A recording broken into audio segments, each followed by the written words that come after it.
The doctors said only one person in the city could save the little girl.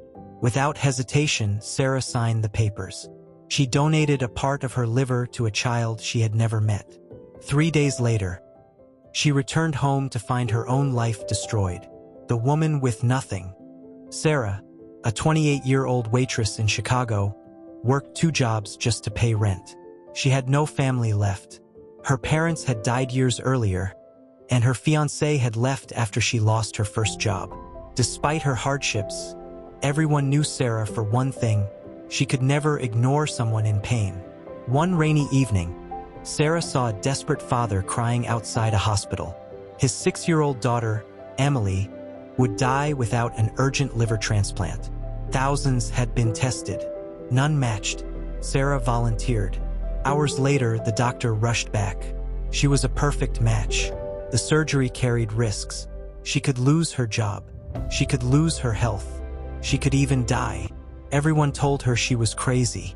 But Sarah smiled and whispered, "If I can give a little girl another birthday, that's enough." She signed the consent form. The surgery succeeded. Emily survived. News spread across the hospital. Doctors called Sarah a hero. But while she recovered, her landlord threw all her belongings onto the street because she had missed her rent. Her boss replaced her.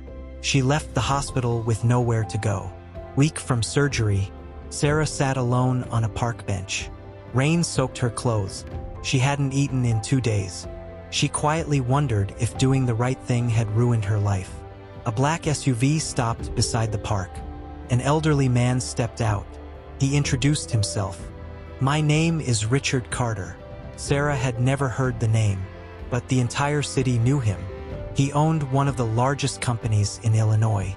The hidden truth. Richard smiled. "Emily, the little girl you saved, is my granddaughter."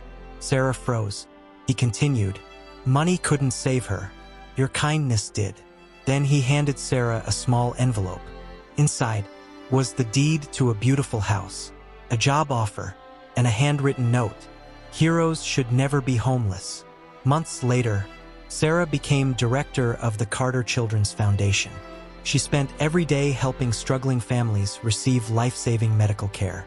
The little girl she saved called her, "My second mommy." Years later, when people asked Sarah why she risked everything for a stranger, she simply smiled. Kindness doesn't guarantee an easy life, but it always changes someone's life, and sometimes changes your own. Final call to action. If this story touched your heart, subscribe to Story Machine, because the next story might change the way you see the world. This story is designed to evoke hope, sadness, sacrifice, suspense, and a rewarding emotional payoff. The kind of emotional arc that encourages viewers to watch until the end and share it with others.